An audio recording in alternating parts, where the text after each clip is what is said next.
हमाद, ये कौन लोग हैं जो रोजाना हमारे कैफे के आगे खड़े रहते हैं? पता नहीं भाई, मैं भी डेली नोट करता हूँ। ये अभी खड़े हैं और थोड़ी देर बाद चले जाएंगे। अच्छा, तुम एक काम करो, इनको अंदर बुला लाओ। जी ठीक है भाई। चलो बेटा घर चलें। रुको, तुम यहाँ डेली बाहर क्यों खड़े रहते हो? अगर तुम्हें कुछ खाना है तो अंदर जाकर खा लो। नहीं नहीं, हमें कुछ नहीं खाना। तुम्हें मेरे भाई ने अंदर बुलवाया है, चलो अंदर चलो। लेकिन हमें साहब ने अंदर क्यों बुलवाया है?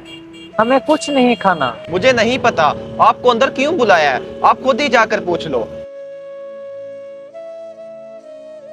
आप लोग रोजाना मेरे कैफे के बाहर खड़े रहते हैं, ना अंदर आते हैं और ना कुछ खाते हैं। क्या चाहते हैं आप लोग? साहब हमें कुछ नहीं चाहिए।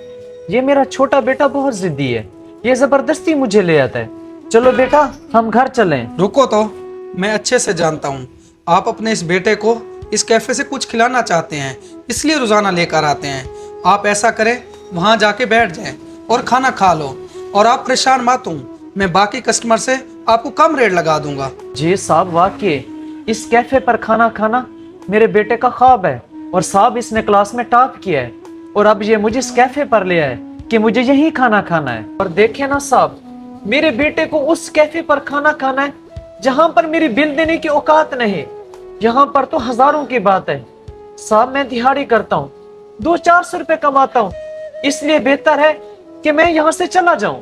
देखिए, असल वजह कोई और है। जब आपको पता है कि आप अपने बेटे को इस कैफे में खाना नहीं खिला सकते, तो फिर आप अपने बेटे को इस कैफे में क्यों लेकर आते हो? जी बिल्कुल, कोई बात तो है, इसलिए आप मुझे असल बात बताएं। साहब इसको इसलिए इस कैफे पर लेकर आता हूँ कि जब इस कैफे को देखे तो एक बात हमेशा याद रखे कि इस कैफे और इसके दरमियान जो फासला है वो इसकी मेहनत पर डिपेंड करता है, और मैं इसे सिखाना चाहता हूँ। अगर जिंदगी में इसे कुछ भी चाहिए होगा तो उसके लिए इसे अपनी हैसियत बनाना होगी। अगर मैं आज किसी से उधार पैसे मांग कर इसे कुछ खिला भी देता तो ये इसकी कीमत ना समझ पाता। और साहब अपने बेटे का दिल तोड़ते हुए बुरा भी लग रहा है, लेकिन क्या करूं, कुछ सिखाना भी जरूरी है। वाकई बहुत अच्छी तरबियत कर रहे हो अपने बेटे की। अच्छा बेटा तुम बताओ, तुम्हें क्या खाना है?